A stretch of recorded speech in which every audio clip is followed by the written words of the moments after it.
Join me for the Call of Duty Black Ops 7 gameplay reveal and join the Voidling Army. Right, let's review the Call of Duty new gameplay trailer, shall we? My little Voidlings. Here we go.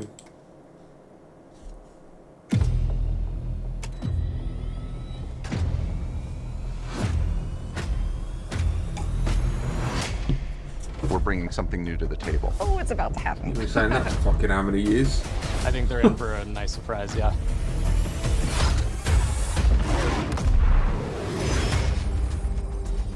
We're excited to finally talk about our brand new game, launching this year, Black Ops 7.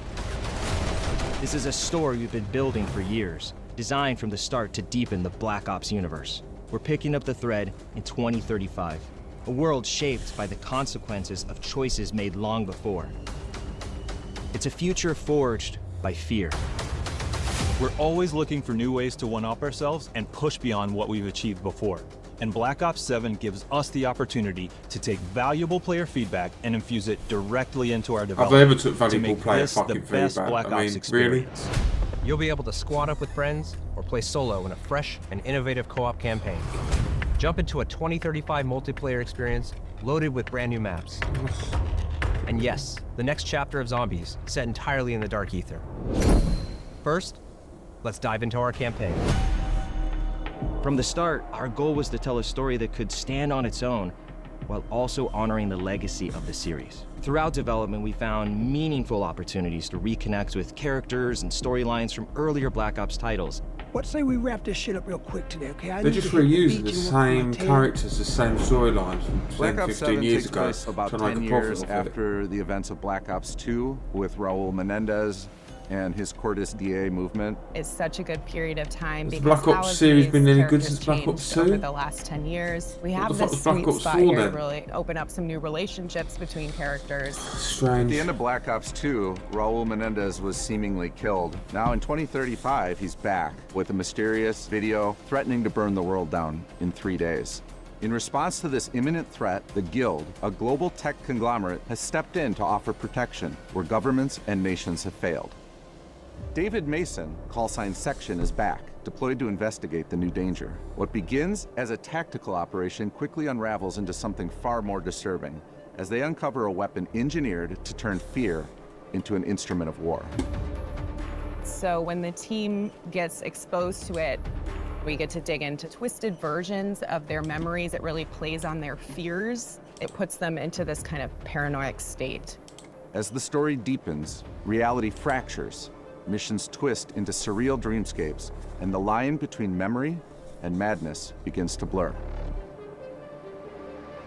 You just gotta play and see. At the heart of it all is David Mason, returning from Black Ops. Oh, it's what you called it. From, shit. Was it Heroes, the show? Years ago. He's in a lot more than that. I don't know his name. Fucking hell. Ops 2, and now portrayed by Milo Ventimiglia, who brings the grounded intensity and emotional depth that the story demands. David is a true leader, but he's riddled with doubts. He's always worried, did he do the right thing? That fear is really the basis of this story. Under the authority of now Commander Troy Marshall, David now leads a new JSOC unit, codenamed Spectre 1. As the world spirals into uncertainty, David must hold his team together. Now let's meet the team. Mike Harper returns with his tough-as-nails attitude and signature humor. We get this good balance of the energy that he brings, but also the way that he can take David aside and be really honest with him. Michael Rooker reprises the role, and he brings every ounce of personality you'd expect. The guy is not a lot of fun. Balancing Harper's bold personality is Eric Samuels, portrayed by John Eric Bentley. After protecting the president alongside David and Harper back in Black Ops 2, he formed a deep respect for David. Resigning from the Secret Service and joining his elite JSOC team, Samuels believed he could make a greater impact at David's side.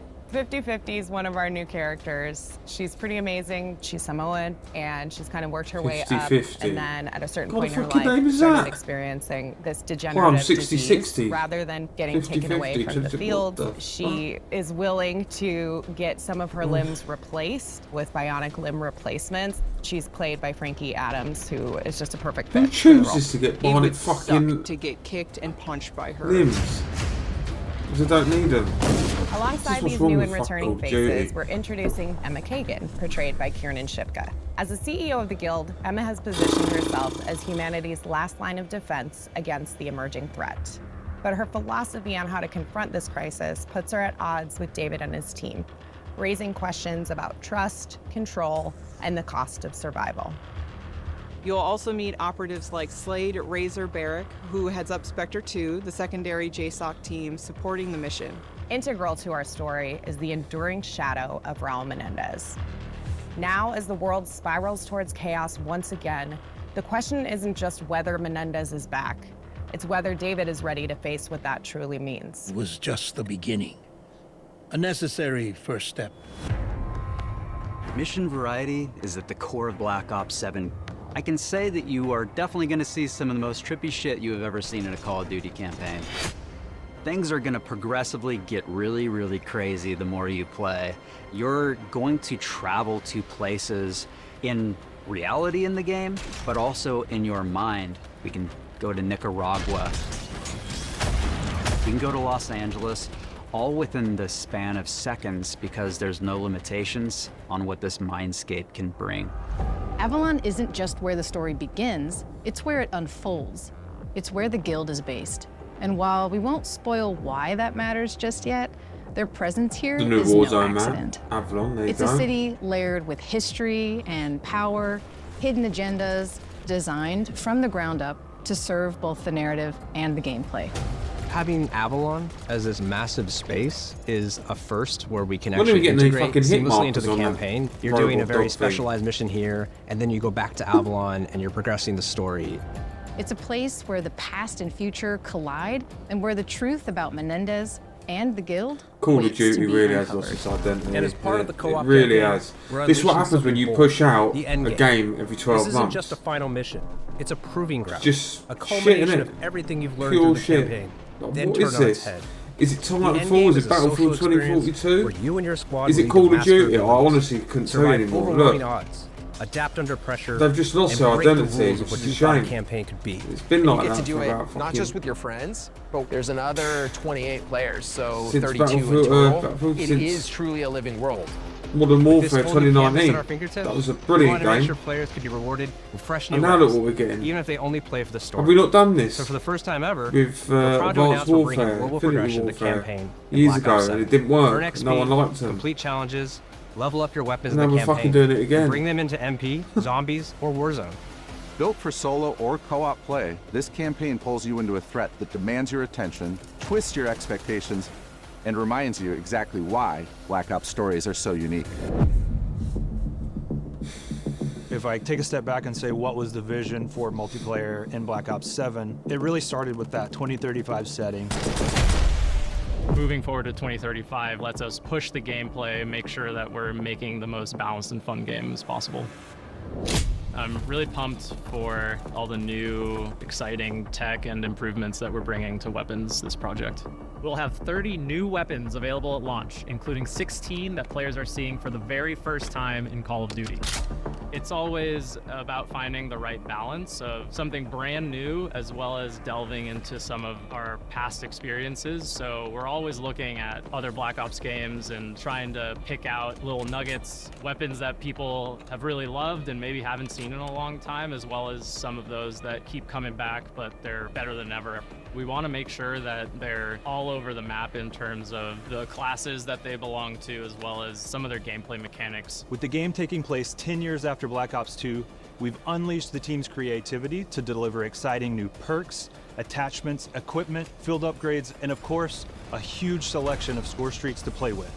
With our new arsenal of gadgets, Fuck we're me. introducing Wow. a system we call Overclocks, Titanfall, allowing is it? players Sure, to progress I and unlock we are increased fucked, capabilities boys. for equipment, We build are upgrades, fucked. and score streaks. The Overclock system puts even more agency and power into the hands of our players, allowing more customization of your gameplay experience than ever before.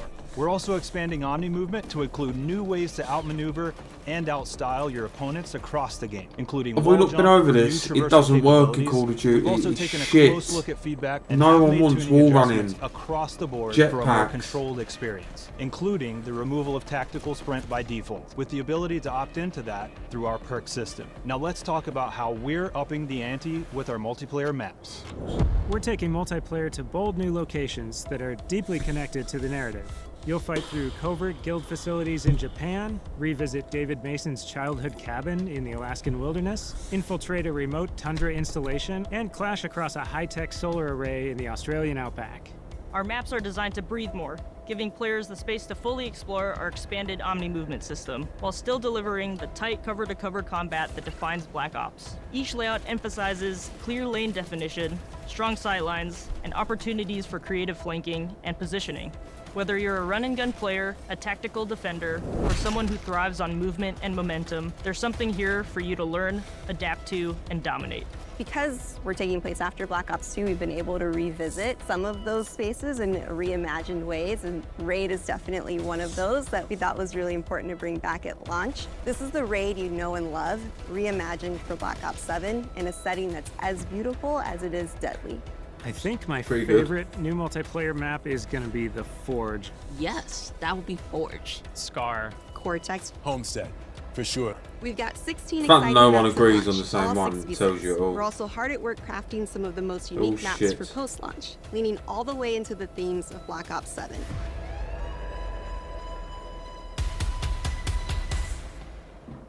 We're also delivering new large-scale maps, paired with an all-new mode to the series. One of our new modes at launch is Skirmish, a large-scale experience where teams battle it out to complete objectives. It is a big 20 versus 20 size map, but adding wingsuit into multiplayer changes the dynamics. It's Battlefield 2042, isn't it? Just like a core 6v6. I can't. This allows you to have not only a bigger play space, but also more objectives going It's on. so frustrating. A squad They captures don't an fucking objective. get They Call could of Duty. basically The people that make wingsuit Call of Duty across don't the understand what capture Call of the Duty next is anymore. objective.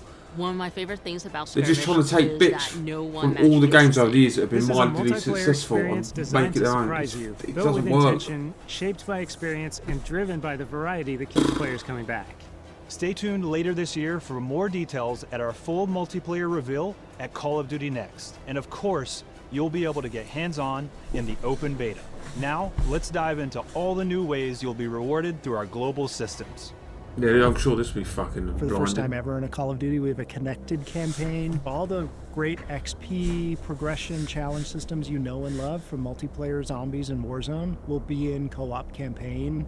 For the first time ever in Call of Duty, you're going to be able to share your weapon builds. You can send a build directly to a friend so they don't have to create it themselves. We're also adding a build code to Gunsmith, so whenever you see a screenshot of another player's build out of the game, you can enter the code to copy the exact same build. As we've been building Black Sorry, Ops 7, where's the fun in creating the your own second build? stage of Working out what Prestige works has well for always you. been evolving Not into necessarily knowing what Prestige. someone else has and That trying to find deep it. And engagement with your favorite Mate. guns is going to be recognized and celebrated. Sending it to your Enter friends Weapon pretty cool, Prestige, admittedly, but- unlock that unique Prestige attachment that is different with every gun. Complete 2 Weapon Prestiges, and you're going to graduate into Weapon Prestige Master with hundreds of levels to climb through. There are more ways to earn camos than ever in Black Ops 7. And looking ahead to our post-launch seasons, we're excited to bring weekly challenges to Black Ops 7. With unlockable gameplay rewards to earn, challenges for all modes, and multiple completion weapon camos to chase each and every season. We'll have a lot more to talk about on progression and global systems later this year, but for now, let's take a look at how we're leaping forward in time to 2035 with our HUD and UI. Don't fuck this up. It's great because it's not so far in the future that it's sci-fi. It's still kind of grounded in the technology we have today. It's still believable, but it does kind of break free from the constraints. There's a lot of VR and AR headsets that have come on the market in the last few years, and so if you take a look at that and you imagine, okay, 10 years down the line, what's that going to look like? and what's that going to do for soldiers, and then how does that translate back to a video game, and how can we give that kind of experience to our players. It's called Cerebral Link, and it's what connects all of our players. It can be a variety of things: audio, visual, handheld. It's this distributed network that goes through all the gear that the players will have. It feels like it's being pumped through, whether it's a message or the mini map or the ammo widget. It's got this consistent look and feel, and I think it more so than ever is going to feel like a cohesive and immersive experience for our players. Accessibility is important because it brings in new players, it strengthens our community, it helps us form new connections, form new bonds, new friendships. One of the main things that I focused on was the center dot that you see in first-person games is usually the go-to fix for motion sickness. I started trying to figure out how we can build upon it and find other ways to reduce motion sickness for our players. We'll have more details about this and other new features as we get closer to launch. Fuck's sake. We get the opportunity to mess with some cool future or high-tech technology that we're putting on full display throughout the entire game. To highlight just a few, we got next-level GPU particles, fucking invisible now, volumetric fluid simulation, and dynamic surface deformation. But what does all that tech speak mean for you? Snow that gets trampled when you step in it, fog that parts and swirls when you run through it, and truly epic explosions. Snow that leaves footprints a bunch of other 2025. Stuff you just have to discover for fucking groundbreaking shit, Call of Duty. Wow. We're pulling out all the stops with round-based zombies this year. Hell. After the events of Black Ops 6, our crew is now trapped in the dark ether. This is a whole new universe to explore in zombies, where the team's creativity can absolutely run wild. Our crew is essentially in prison here, and they'll need to fight to discover a way to escape this reality. As if that wasn't enough, they've just come face to face with an alternate incarnation of our original crew, Richtofen, Takio, Nikolai, and Dempsey, with no idea who they are or why they're here. We're delivering a truly massive ground-based map at launch, packed with new features, as well as the return of survival maps for the first time since Black Ops 2. It's going to be one hell of a ride, and you won't have to wait long to see more. Our official Zombies reveal is only weeks away. Until then, we'll leave you with this.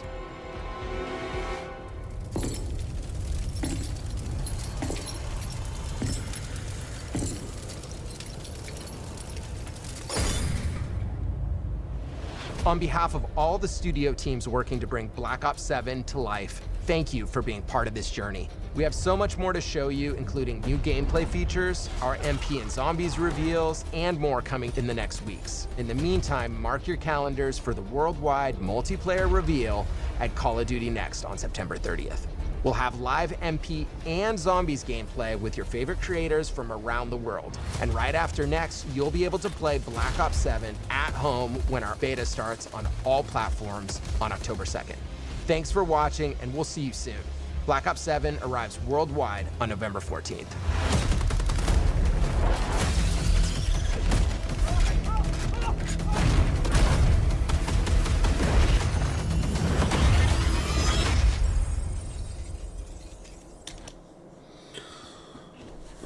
Oh, I just don't know where to start anymore, people. It's not Call of Duty. I understand they're trying to cater for a younger demographic. Times have changed. I'm myself 34. I'm getting old. But you're trying too hard. Titanfall was the only game to successfully, if you ask me, do the wall running, jetpacks. It worked. It worked with the game. It was perfect. What a great game. Even number 2 was even better. They copied it for 2 years. It didn't work. Everyone hated it. Pretty much everyone. Maybe you're the one that liked it. I don't know. And now you're honestly putting in a reveal trailer that the snow will have your footprints in. The fucking snow. In the year 2025, that's groundbreaking stuff, is it? Do they think anyone gives a fuck that the snow has footprints in it anymore? Stop the hackers, yeah, fix that problem so that everyone can be on an even playing field.